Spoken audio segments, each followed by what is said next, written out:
Grande euphorie lors de ces retrouvailles. Parmi ces élèves, les filles constituent de potentielles candidates à une étape obligatoire de la vie.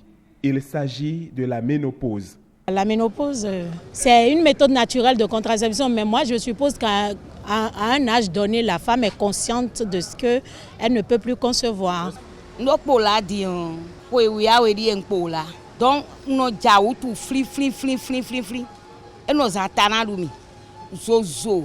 Bon, nous avons nous zozo, nous avons debo. Et nous avons ton là, mais bon. Et nous avons La ménopause, en fait, c'est l'arrêt du fonctionnement des ovaires, dont l'une des conséquences est l'arrêt définitif des règles. C'est la raison pour laquelle, au sein de la population, les gens confondent la ménopause à l'arrêt des règles.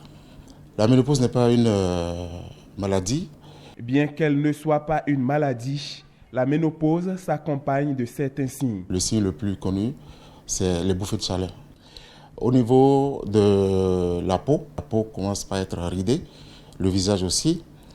Et puis également un certain nombre de conséquences sur les os, ce qui va entraîner ce qu'on appelle la décalcification des os ou l'ostéoporose, qui est quand même une maladie grave puisque ça entraîne des fractures dites pathologiques. La dame se lève, elle fait un faux pas, elle se casse le fémur ou ce qu'on appelle le col du fémur.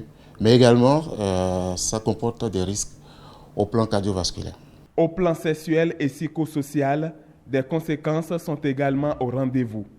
Mais la bonne nouvelle est que la science n'est pas sans réponse.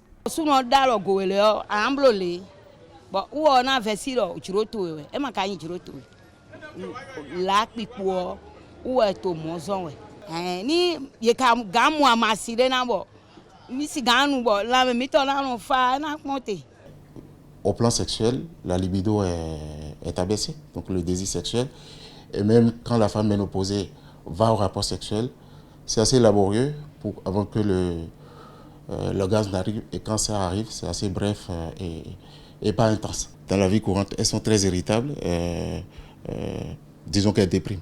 En fait, c'est l'absence de l'hormone qu'on appelle oestrogène qui est à l'origine de ces manifestations. Donc il suffit d'apporter ces hormones à la patiente pour limiter les effets de la ménopause. Si la femme passe par ce carrefour obligatoire de la vie, l'homme n'y échappe pas non plus.